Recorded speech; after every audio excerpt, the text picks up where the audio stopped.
From lifting cars to bending bars, what is it like to compete as a strongman, retire, and start a gym from scratch? Find out with us today as we talk to a man that did just that. Welcome to Purgatory.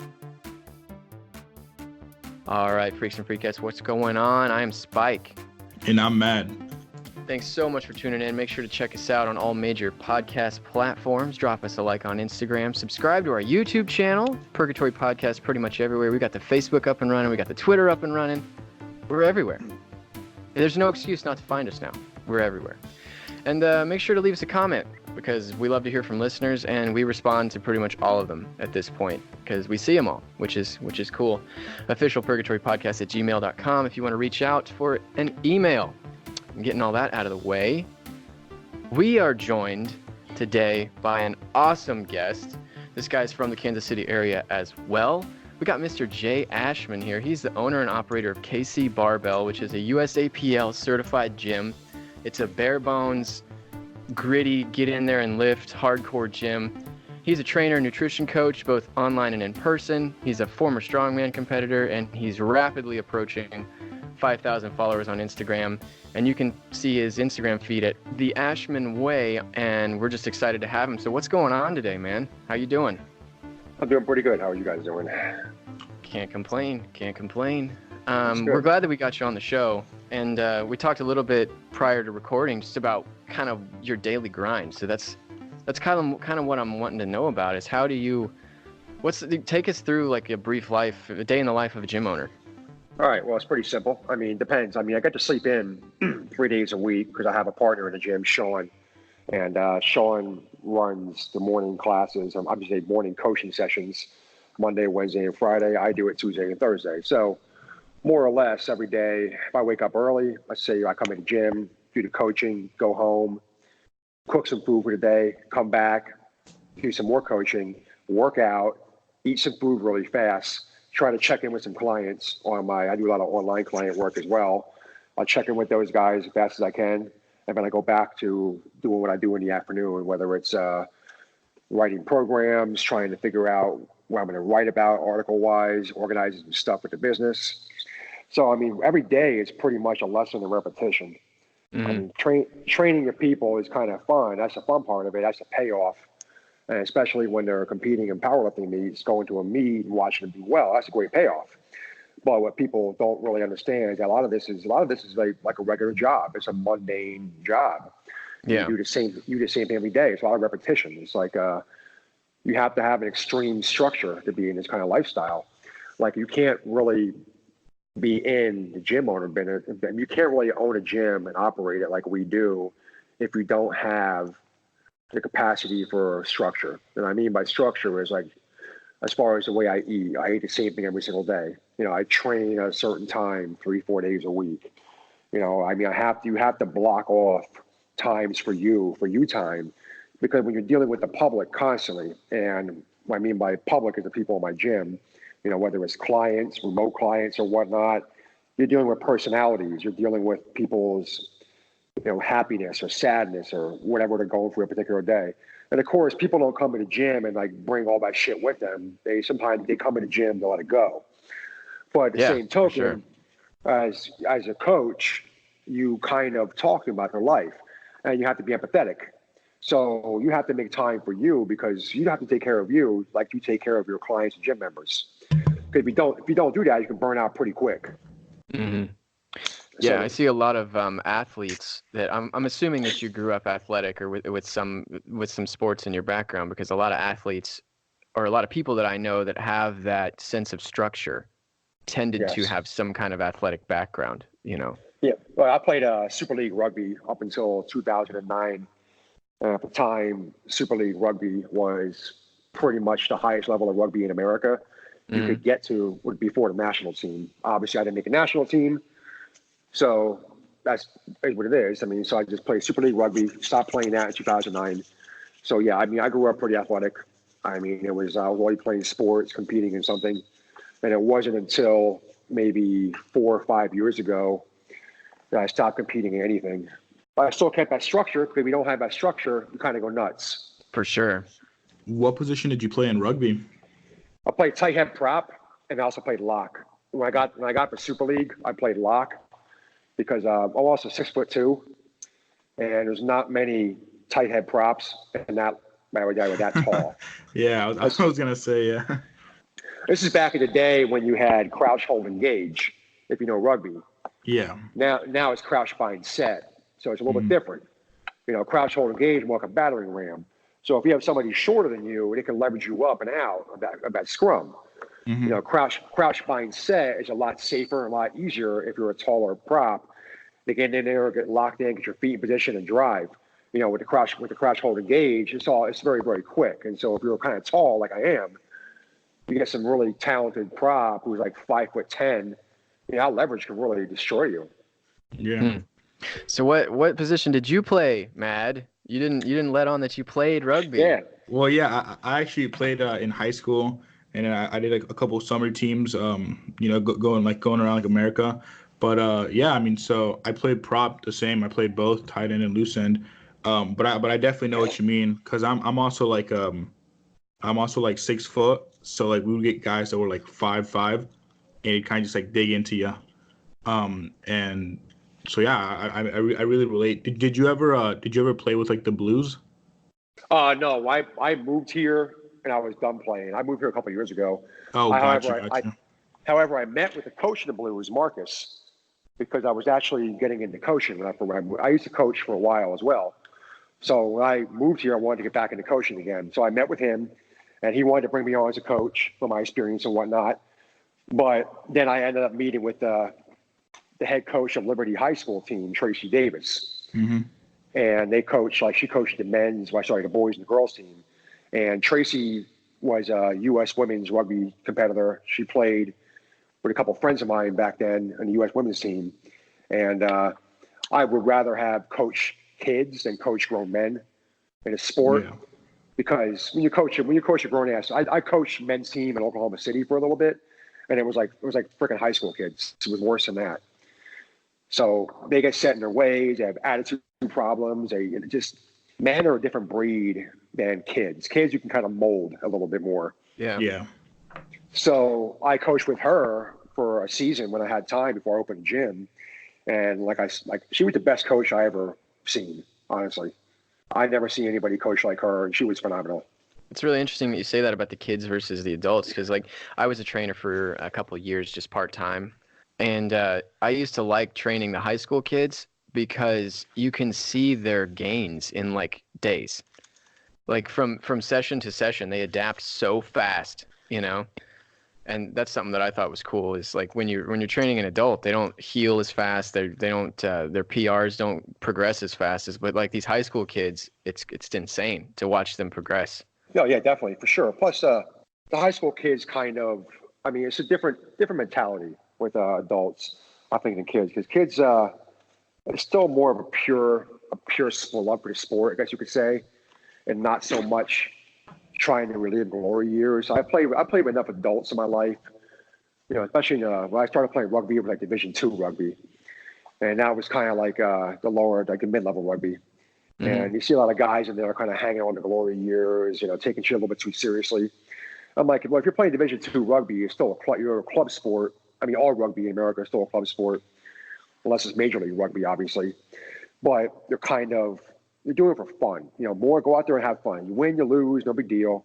I get that, but it sucks. But try to actually act like adults. Right. And you see, we had a lot of people on the team I played with that had some temper problems that would go out there and fight in the field. And I'm like, I don't want to be a part of that shit. The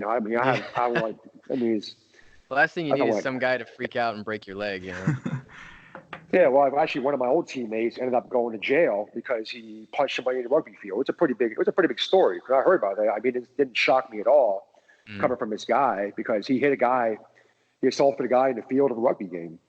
He's one of the worst guys in the team for a temper. I'm like, dude, it's a fucking sport. Chill out. Yeah, I always wonder about that. Like, I mean, hockey, obviously, it's part of the game. But then in baseball, you see the benches clear. Or in football, sometimes they'll, like, rip each other's helmets off and start fighting. I'm like, where's the legal proceeding? Like, where is it not a sport anymore? And where is it now assault, with some of these contact sports? Yeah, I feel like the lines can even get blurred sometimes in MMA. Like, this fight that just happened where Jorge Masvidal knocked out Ben Askren in like 5 seconds, you know? Yeah. And he goes on the ground, and I'm not saying that it was out of line for Masvidal, but I hate to see an unconscious opponent get punched. Yeah. It makes my stomach turn when you just like, that dude is unconscious, and then the guy just jumps on him and pounds him like 4 times in the head. And I'm like, that cannot be good for your brain, bro. No, it's not. It's not at all. Yeah. Yeah, I was gonna say, we actually went over for my senior year to Ireland, and when we played against those guys, like on the field, we'd be like fighting. You know, what I mean, it'd get really dirty at some points, but then like afterwards, they're just so cool about it. You know, what I mean, like, oh, we appreciate you guys playing us, and like they invited us to their clubhouse, and we even had like a couple beers together. But like, that's gotta be like one of my favorite things. But then once I got to I tried playing rugby in college, and then like it just gets so much worse with guys that just like wanting to like beat you up in the parking lot or whatnot. Like, you know what I mean? Just there's like a different like mentality change once you get older there. Wow. Right. Yeah, it definitely is. Definitely is. But you know, I mean, athletics has always been a part of my life. It's fun. I enjoy it. I do miss it. Don't get me wrong. I miss rugby. I miss competing. Except I also realize that if I would do it again, I would probably get hurt really badly. Yeah. So I tend to stay in my lane right now, which is kind of lifting weights and looking pretty. It's much easier. Oh yeah, for sure. So how did you make the transition from rugby to where does strongman fit in there? I did that when I played. I kind of did both, and like I was obviously an amateur strongman, wasn't a professional, but I did really well in my contest. Never finished below 4th in the contest ever. It was just, for me, it was a way. I was naturally good at strongman because of my height and my size. Right. You know, and back then you didn't have the absolute freaks of nature like you do now. In strongman, these guys are insane. It's gotten so mainstream, and the people are so massive who do it. It's almost like the weights they use now would have crushed us back then. Well, it's interesting because you look at like Brian Shaw, Hafthor Bjornsson, Eddie Hall, like the big names, and they all weigh 400 plus pounds. But then you do the math on like their max deadlift versus their body weight, and you're like, it's not super impressive when you consider the ratio of how much they weigh.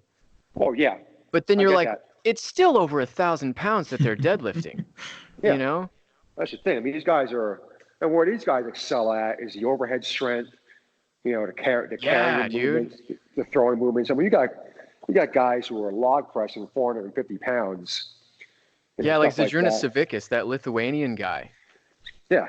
That overhead strength, his overhead strength is still legendary. You know, the way he would just press with like no leg drive, just boom, right off his chest. And I really want to watch one of the games, like the actual World's Strongest Man competition. This year it was in Florida, which I would have loved to go, and we had an American win it, which was awesome. Martins Lisis won it this year. Yeah, he's such a nice guy too. I actually trolled him a little bit on Instagram a few years ago because he posted a video of him squatting, and it was like kind of a heavy weight, and he struggled with it. And a month later, he had to do a contest. We were doing 750 for reps or something like that. And I kind of fucked him a little bit and said, "Dude, you ain't getting that weight. That's too heavy." Something like that. Just kind of having fun. And then he replied to me. He's like, "Well, when I get the weight, I'm gonna tag you in the video." So he actually did because it was funny as shit. That's awesome. And yeah, it was like he has a good sense of humor. I mean, it was playful. It wasn't like malicious. Don't get me wrong. But everything I hear about that guy, he's like one of the nicest dudes out there, and I hope he stays. I've never heard anybody say a bad thing about him. No, not at all. I hope he stays that way because there's some strongmen out there. Like I've been involved with it here and there for a little bit, and there's some guys like you hear a story about Brian Shaw being kind of an asshole to people, you know, stuff like that. Robert Oberst is a really nice guy. I know that. Most of them seem like they're pretty cool, down to earth people. Yeah, the thing I've heard about Brian Shaw is that he's really, really intense. Like, especially when he's not like an asshole, but like when he's in his zone, like don't fuck with him. You know, well, I think it's kind of like the Tiger Woods. Like when he's golfing, he's golfing. When Brian Shaw is lifting, he's lifting. He doesn't really want to talk to people. But freaking Martins Lisis, there was a video where he literally did a lift, came right off the platform and took a selfie with a fan. Like he's like right there with the fans, you know. And I like to see that. Oh yeah, for sure. I mean, well, I think any elite athlete like that, once they're in the competition zone or in a training zone, they don't really want to be fucked with as far as sitting there, people saying, "Hey, how you doing? Can I have your autograph?" Yeah. That's just the way it is. I mean, I was training for my sport. I mean, I was nowhere near the level of these guys, and it was a pretty intense session. I mean, I was telling the one kid yesterday in the gym, we have a 15-year-old kid that I trained for powerlifting here as well, and I was saying, well, I used to train at a gym in Ohio and in Cleveland, where I used to live for a little bit, and 3 of my training partners were old West Side Barbell guys. Oh, wow. And I said, we've had damn near fist fights in the gym. Yeah, All this shit. that's kind of their thing, you know? And I'm not even, I mean, I said the guy, it was just a different environment. It was like psychotic. I said, so that's what intensity gets you. I mean, I said, I don't really want that in my gym. I said, but I can understand it. I said, I can definitely relate to that. I mean, when I train alone. I yell. I once in a while act like an idiot, but I train by myself. I own it. I can do that. I own the gym. Right. So, but I said, but I understand that whole mentality of like really intense intensity when you're training. Like, don't fuck with me, leave me alone, like a hair trigger kind of thing. Yeah. Now, So- you say you train alone and you like to yell and stuff, and it's kind of your release. Do you train with music or do you train with a quiet gym? I train with music. Yeah. I know some people that kind of want it to be like their church, you know, so they train like real quiet and by themselves and stuff. I'm kind of somewhere in the middle, but Yeah. I had a really good question and it's gone now. Damn it. My shitty brain. Well, I was gonna ask what's in that playlist? What's in like Yeah, your there you lifting go. playlist? That's a good one. Well, I listen to everything except country, but I'm a city boy from the East Coast. I cannot relate to country music at all. I don't really care for it. I don't want it around me. I just can't relate to it. So I grew up listening to hip hop, death metal, black metal, and hardcore. So, Yeah. I mean, I spent a lot of time in the New York hardcore scene with some friends and whatnot. So, but mostly my playlist, I have a playlist that's literally on Spotify. It's called Melt Your Fucking Face to Fuck Off. It was just a sounds stupid name. It's like, I'm looking at it right now. It's 2,000 songs deep. Oh, wow. So I just play that while I'm lifting, and it's like a variety of mostly metal, you know, either it's hardcore, black metal, death metal, stuff like that. And of course, I'll play a lot of hip hop here and there, like Wu-Tang or Public Enemy. I try to avoid some of the mumble rap today. I can't understand that. Yeah. So I like J. Cole. I mean, I like what the hell, Army of the Pharaoh, stuff like that. Groups like that, I can get into. Yeah, So, I but bet that playlist would be a bangers, man. well, Sounds good. the black metal one's a little intense. I mean, I'll play out in the gym when the people come in. They're like, "What the fuck are you playing?" And I'm like, "I'm sorry, I'll change it for you guys." Yeah. Yeah. Growing up a wrestler, like one of my favorite warm-up songs was, well, kind of basically anything Lamb of God, but the Blood of the Scribe, this song by Lamb of God has like the sickest guitar interlude in the middle. And I remember warming up, bouncing on my toes, getting ready to wrestle to that song. Yeah, I saw them play live a few times, actually. They're a really good band to watch. Yeah, I mean, they're from Virginia, and if you're from the East Coast, it probably wouldn't have been hard to see them. Yeah, that was one show I saw them at was them, Shadows Fall, and Slipknot. Oh, wow. That must have been pretty a lot of really good drummers there. Holy shit. Yeah, it was a great show. And I was Jason actually the Bittner time. drums for Shadows Fall are used to. And obviously Joey Jordison and Chris Adler. Yep. Yeah, it was Those a are hell of a show. fantastic drummers. Yeah, that was one hell of a show. Mhm. And that was the time I didn't really care about Slipknot all that much. And most of their fans were like 15-year-old kids wearing costumes. So I was like, I'm not going to watch this fucking band play. I'm just going to come here and watch Shadows Fall, Lamb of God, and go home. But then kind of hung out, and I'm like, you know what? Let's just hang around for a little bit and see how they are. So when they came out and started playing, and I was like, who the fuck? You guys are good. Yeah. So then I became a fan of Slipknot after that. And I was like, all right, I'm impressed. I'm buying an album. Yeah. So you said you've been an athlete for most of your life, and as you progressed or entered different stages of your life, or for lack of a better term, as you've gotten older, how has your lifting changed from like being a competitive strongman, being a rugby athlete, to now being a gym owner, lifting to be strong and look good and be healthy and not necessarily directly compete? Well, it's more or less, I mean, I lost a bunch of weight, I dropped out of weight from my competitive days for health reasons, keep it down. I'm nowhere near as strong as I used to be. I mean, I'm not the weight I used to move back then compared to now is a lot different. And sometimes that's kind of a mind fuck. You know, I'm not gonna lie, but it's definitely not bad because I feel better and my cardiovascular ability is definitely higher. I do more cardio now, I guess you could say. As far as me, and don't get me wrong, I did cardio when I played rugby, but when I stopped playing rugby, I stopped doing all. I just pretty much stopped doing all cardio. I was like, fuck this, no more. Yeah. So for many years, I didn't really do anything. So I got it back. I'm trying to get it back up now, especially the weight, the differences, and as far as like not trying to lift in the gym on a mission to murder myself. Like I look at a bigger picture now and a more sensible picture rather than a very immediate, intense goal. So that's kind of the biggest difference is being okay with the fact that not every workout needs to be spectacular. And as a coach, that's really comes in handy because most people that are in my gym are in that same exact boat. Like they don't need to train like they're possessed. Right. So just telling them, it's like, look, you know, we're getting stronger, but we're going to do it in a smart way. You know, we're going to take days off when we feel like crap. You know, we're going to leave a couple reps in the tank when it gets really heavy. Like we're not going to push at a breaking point. Now, if you're a competitor, it's a bit different. You know, obviously we still have a sensible approach to training, but when you're a competitor, it's a little bit more intense. You know, your goals are different. Yeah. So at the time, it's like if you're competing in powerlifting, all right, you might want to push for that extra rep or two because you're going to teach you how to grind a rep during a meet. You know, that's going to help you a lot with getting stronger, or like the mental strength it takes. You know, an average person coming to the gym who's 45 years old and just wants to be in good shape and be strong, you know, we can leave that rep in the tank. You can get it next time. No big deal. Yeah. Yeah, my goals now are like I've got a wife and a family now. So my goals, it's kind of weird, but like specifically, I want to be able to sit in a plane seat comfortably. I want to stay small enough to do that, and I want to stay like strong enough to where, you know, I can just do farm work or like just I don't have to worry about being weak. You know what I mean? Right. But I mean, so you gear towards powerlifting from what I'm seeing, from what your gym looks like, you know. Have you ever, is that what you specialize in, is powerlifting training, or do you train any bodybuilders?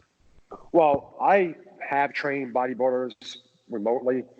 I don't like training bodybuilders that much. I don't like dealing with, how can I put this in a way that doesn't sound like shit? I don't like bodybuilders all that much. Well, it's very vain. It's a very vain sport. Not that I mind the vanity aspect of it. I mean, I think that most of us come to the gym for a vain reason, and I definitely, if you want to look good, there's nothing wrong with that. Yeah, I think it's great. I mean, you want to improve how you look, by all means, let's fucking do it. But the culture of bodybuilding itself, you overanalyze your physique at a point where, I get it, it's a competition. Well, I should say a pageant. Let's just put it that way. You're right. It is a pageant. So I get that aspect of it. I just don't want to be a part of that world. Yeah, it's very bro-y, you know. Yeah. It's like powerlifting is more. It's more like we have a job to do, and bodybuilding is very bro-y. And I've seen people that are. I mean, I'm sure it's the same way in powerlifting, but maybe not to as much of an extent. But there's some people that are just genetically gifted and look fantastic, and they lift twice a week, and they can be competitive in bodybuilding. You can't really do that in powerlifting. I mean, there's people that are physically gifted and very strong, but I feel like you have to work. Everyone's working their ass off in powerlifting. You know. I mean, definitely. I mean, I know some bodybuilders. I know some people who do bodybuilding that do physique contests. Yeah, men's bikini. Yeah, essentially, and they look great, and they don't work out anywhere near as hard as I thought they would. Look that way. It's just right. And they've got no legs because they've got the board shorts covering their legs. No, some of them work out incredibly hard and look great, but some of them don't. But the whole drug culture of like how maximizing their cycle for the best performance. I'm not naive enough to sit there and ever think that, or stupid enough. I mean, I know drugs are a part of sport, and they're going to be a part of bodybuilding and powerlifting forever. That's how it's going to be. You know, I'm not dumb enough to sit there and say, well, it's part of the sport. But nevertheless, I mean, sometimes I think that people on the lower levels of bodybuilding have this weird misconception about drugs, thinking that they're going to actually, you know, their cycle might make them into the next Phil Heath. Right, but you look at pictures of Phil Heath when he was a kid, and you look at his genetics, and you go, "Holy shit!" Even Yeah. before he took any drugs, you just look at like the size of his, like the width of his shoulders, and you're Yeah. like, "That guy is just genetically a freak," you know? Yeah. Before he even touched any kind of drugs. So I completely agree with you. Is that kids will see a video and say, "Well, Kai Green, Phil Heath, Sean Roden, Flex Wheeler." Ronnie Coleman, they were all taking drugs, so that means I have to take drugs. But then you see a picture of Kai Green when he was 14, and it's like, holy shit, he looks like an action figure, you know? So they were already genetically gifted, already lifting their ass off, and then took another step. And by the way, they're pros. That's their full-time job. Right. So they're doing what they can they're literally doing what they have to do to put food on their table. And a lot of people that I've seen in the gym over the years, it's like, oh, I'm going to start this, I'm going to start that. I'm like, dude, you eat potato chips every day. How about you fucking get your diet in line and get every other domino in line first, and then maybe you can talk about that.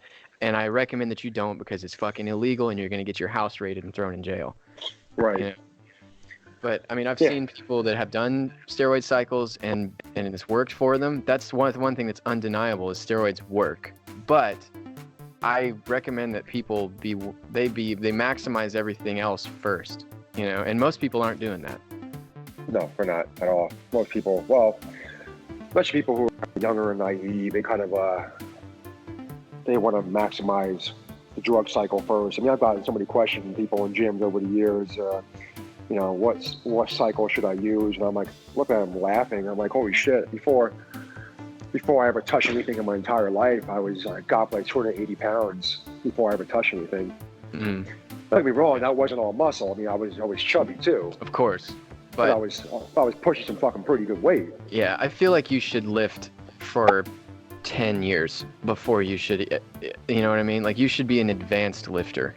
And your body, like your joints and your tendons should know how to handle weight, you know, because that's where you see a lot of these juice monster guys. They get so big so fast, and then they rip a bicep, you know. Their body's not ready for that. Right. And especially, it's so dangerous with kids that are young, because like, even though you are post-pubescent when you're like 18, your body is nowhere near an adult.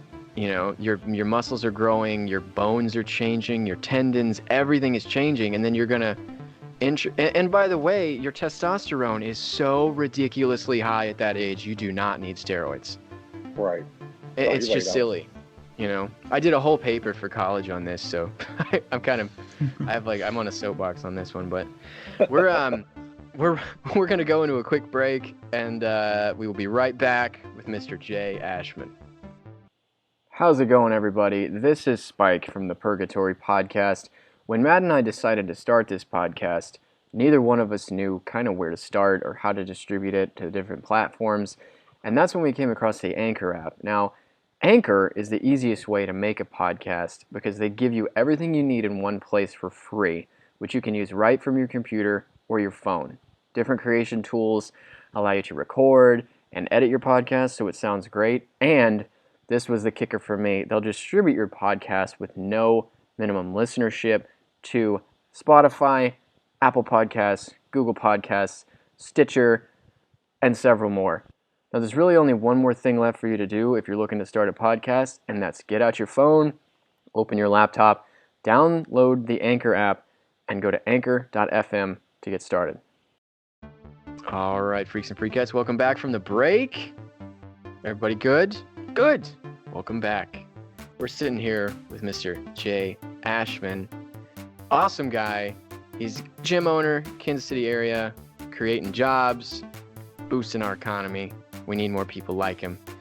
So how long have you been in Kansas City? I assumed that you were here originally, but I can hear in your voice, and you said that you were from the East Coast. So kind of tell me how you made your way out here. Oh, Christ. That's kind of an interesting story. Well, I was born and raised in Philadelphia area, Reading, Pennsylvania, to be exact. After I graduated, I went, moving to New York, Long Island area. So I lived in New York City and Long Island for a while. And then I had an opportunity that presented itself out in Cleveland when somebody got a hold of me and said, hey, you'd be perfect to run my sports training department at my gym out in Cleveland. So we talked about it, and then I moved to Cleveland, Ohio, and I moved into a gym out there. That was a fantastic facility. And unfortunately, the owner was kind of a delusional, sociopathic, narcissistic scumbag. So unfortunately, that's not very uncommon at all in this business either. So yeah. But so he basically imploded. He imploded his own gym because of his ego, which was kind of a disaster. But so before that happened, I actually left that gym. I was like, I don't want any parts of this guy anymore. I left and walked away, and then kind of biding my time a little bit. I was also an electrician for a while too, a union electrician. So I was able to get a job working out there as a project manager / inspector for a local utility company, like in the county, for the county utilities. So I was basically inspecting and overseeing big projects for water lines and sewer lines. Kind of fun. But that sucked in the wintertime. Yeah, it was a little rough, but we sit in our truck most days. Mostly we're doing is sitting in our truck and taking notes and then going out there and just checking up on stuff. So it wasn't like an active job where you're out in the cold constantly, but it still kind of sucked. Yeah. So then I moved to Oklahoma City, and then I helped a friend of mine open up his gym down there called Brewhouse Barbell, which was, I'm not going to lie, Brewhouse is a great place. If I wasn't here, I would still be there. Yeah. And I ran that for a couple of years, helped that gym grow, and then started dating a girl, lived in Kansas City. And then, we're commuting back and forth for a while. In actuality, she was somebody I knew for a long time, through the CrossFit world as well, back in the day. So I trained her online for a couple of years too. So I was her coach. So I kind of broke a rule when we started dating. Yeah, mixing business and pleasure, dude. Shame on you. I can't do it. I never do that. So I did it this time. And then eventually I moved up to Kansas City. We moved in together. And then we got married. And here we are. So I worked for City Gym up here in Kansas City for a little bit. And then after about a year working for them, I was like, you know what? I'm going to open up my own gym. Fuck this. So it didn't happen. Open up my own gym. That's awesome, dude. I talked to my good friend of mine. He's from Virginia. Sean is from Virginia. And he owned a gym out there for a little bit. He sold his share of the gym. And then I said, hey, why don't you move out here? Open one up with me, kind of as a joke. But I wasn't really joking. It was kind of one of those, like, see what he said kidding, kind of not things. kidding. Yeah. So at first he was like, "Mom, man, I'm going to uproot my life." And after a couple months, he was like, well, I'm going to come out there and visit and see what it's like. So he came out, and then he really liked it a lot in Kansas City. And he's like, all right, well, look for a place, and we'll see what we can do. Mm-hmm. So I was on a hunt to find a building, found a building. We made it happen. And then he moved his equipment out here. We set up shop, and then he moved out like a week later. And then here we are with the gym. Wow. So starting the gym, did you do it all with your own money? Did you take out loans? Did you have like favors from people, or was it all the above? It was equipment that we already had and our own money. So we didn't use any credit cards or no loans. There you go. That's cool.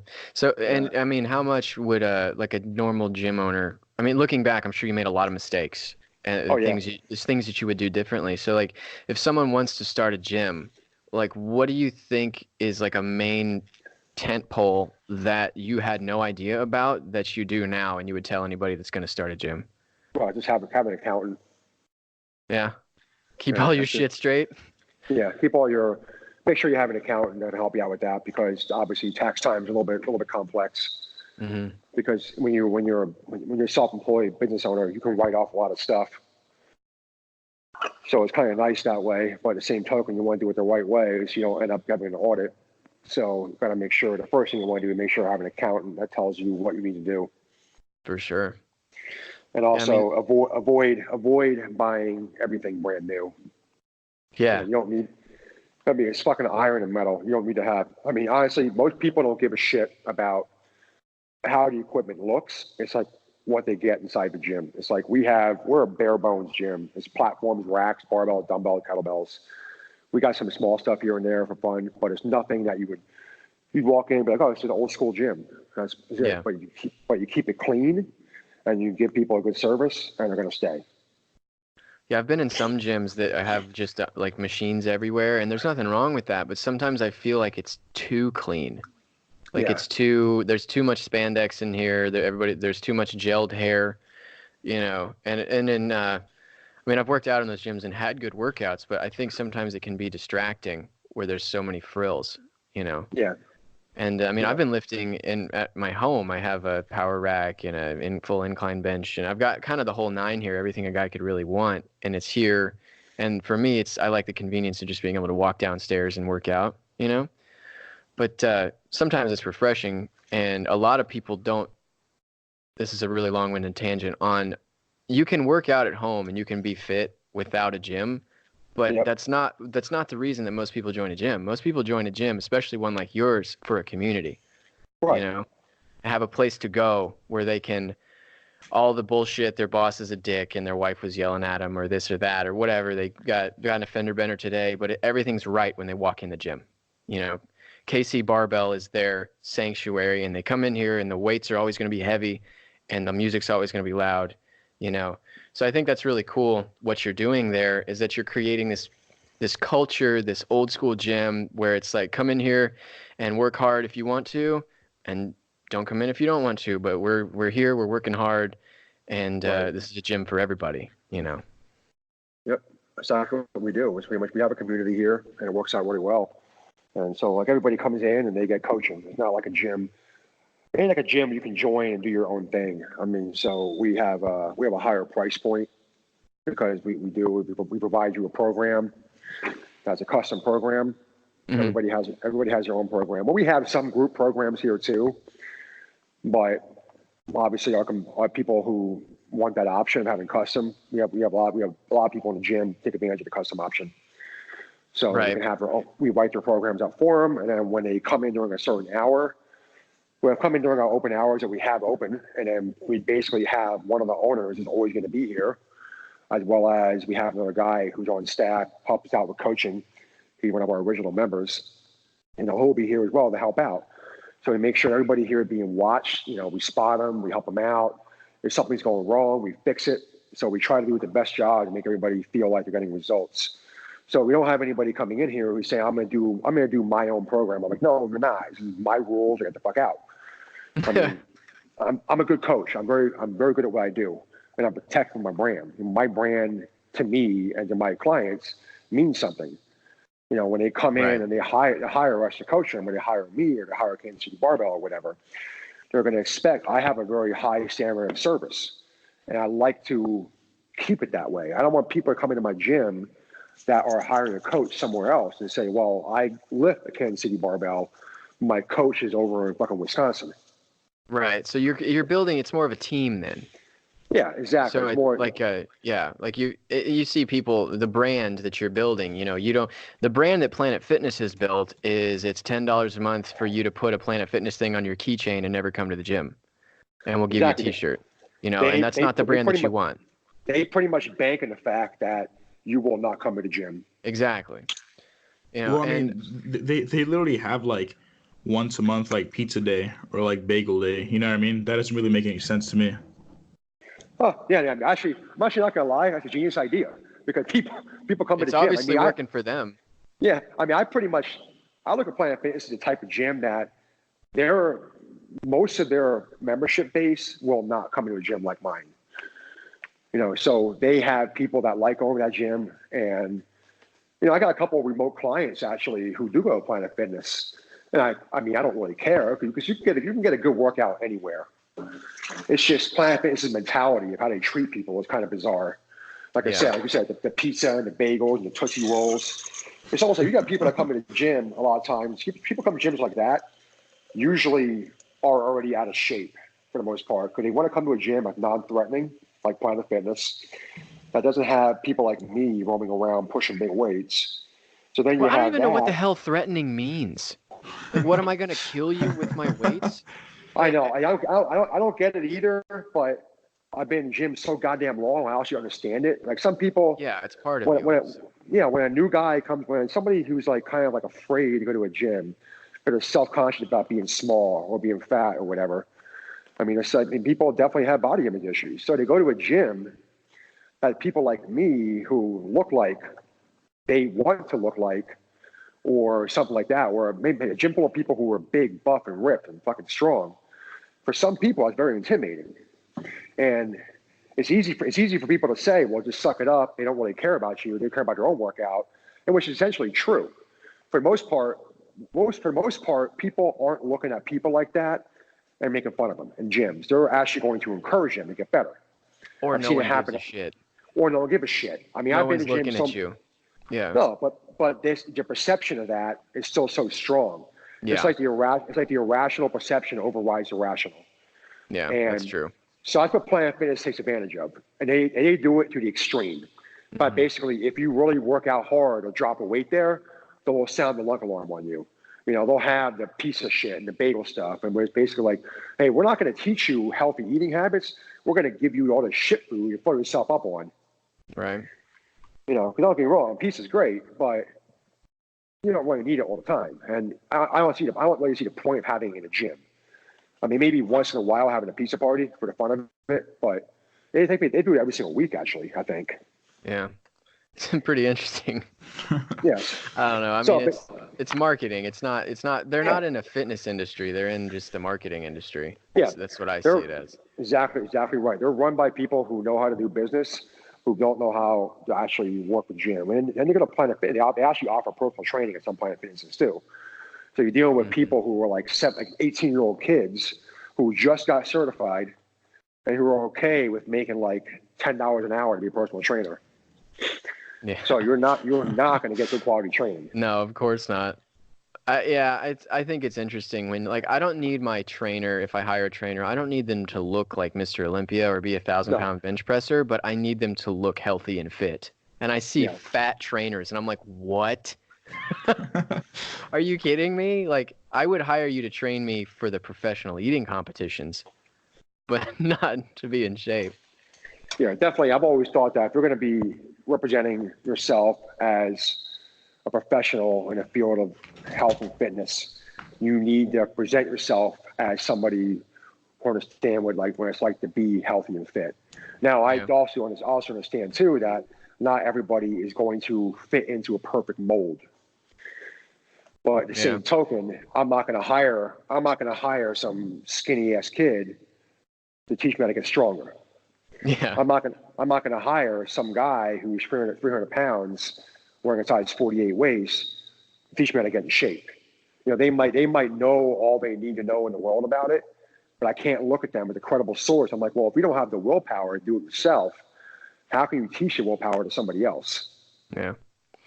I mean, we're preaching to the choir. I think all of us on the call can attest to that. There's a lot of hypocrisy in the world, and especially now in the last few years, you know, a lot of finger pointing, and I'm really just sick of wading through the bullshit, you know. Right. But I want to shift gears a little bit. I noticed on your Instagram you had an RPS post and you're USAPL certified, so you seem to be pretty involved in the powerlifting community. Actually, well, I'm not USAPL certified. Let me take that. I can't be, and I'll never be USAPL certified. I mean, I coach USAPL lifters, but I mean, your gym was the gym silver level, yes. Right? Oh, yeah, definitely. That's what I was meaning clarified. But okay. What did you think about Gene Rychek dying? Well, I've known Gene since I was in Valley. Where we're from is the same town. Yeah. Keep that in mind. We lived at the same gym back in the 2000s.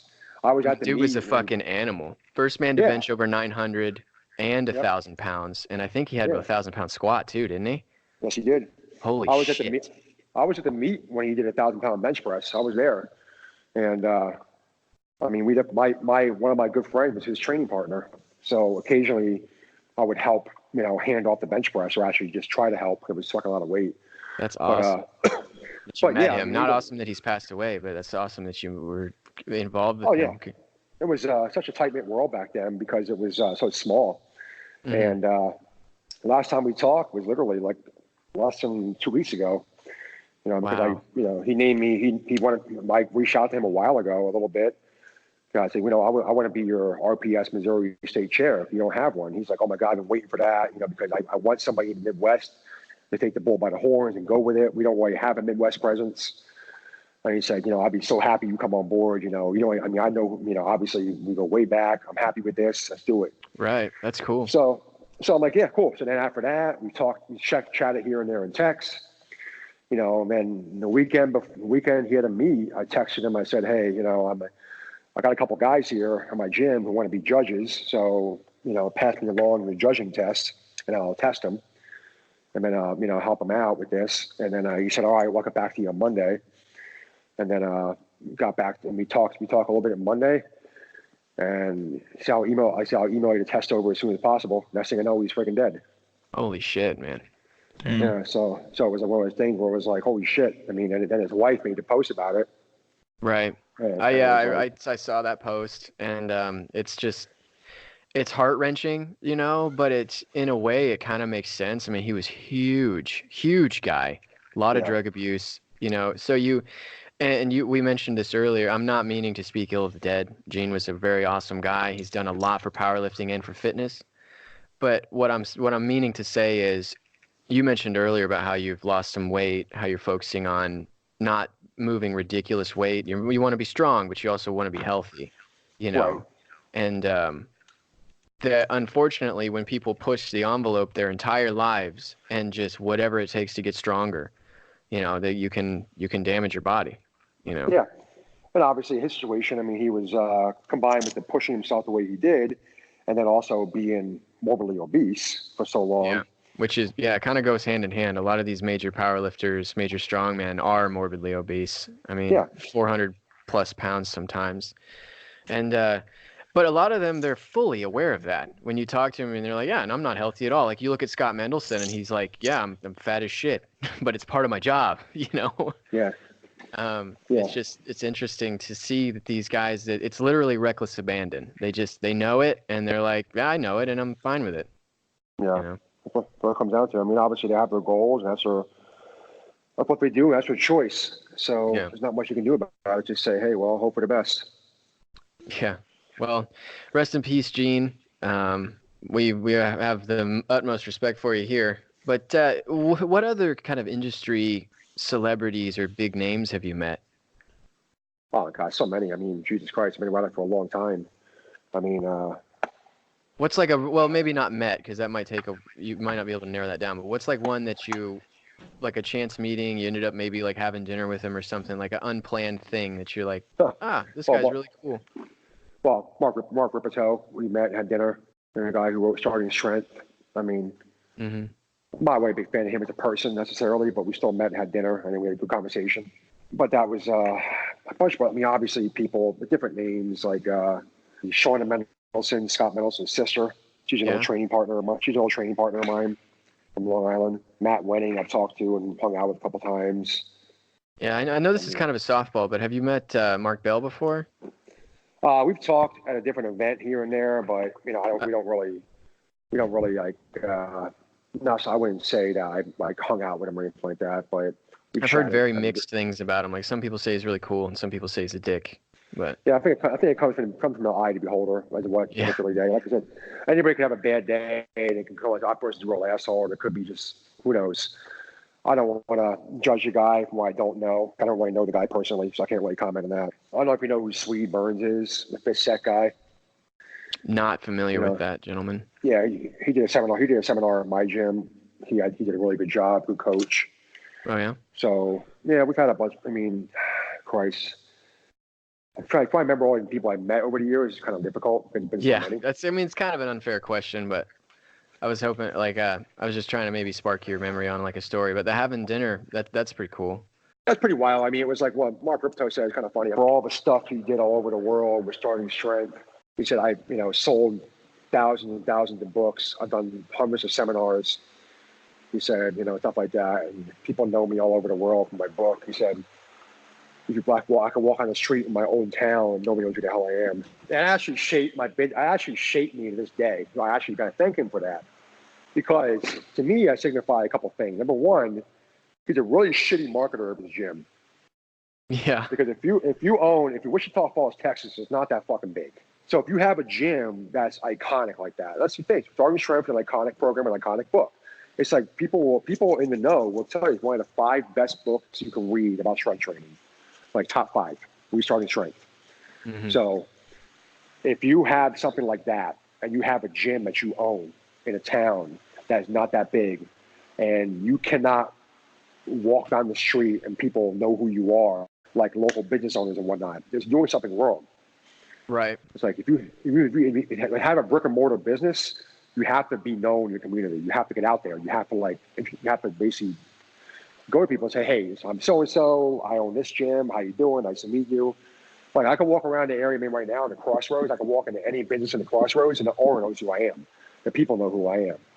Well, it's good that you're networking with other local businesses. You have to. That's how you build a business locally. We go to different charity events and we kind of hang out together. And I mean, I walk around wearing my gym's hat all the time or whatever, something like that. Something stupid like that where people look at you and they equate that.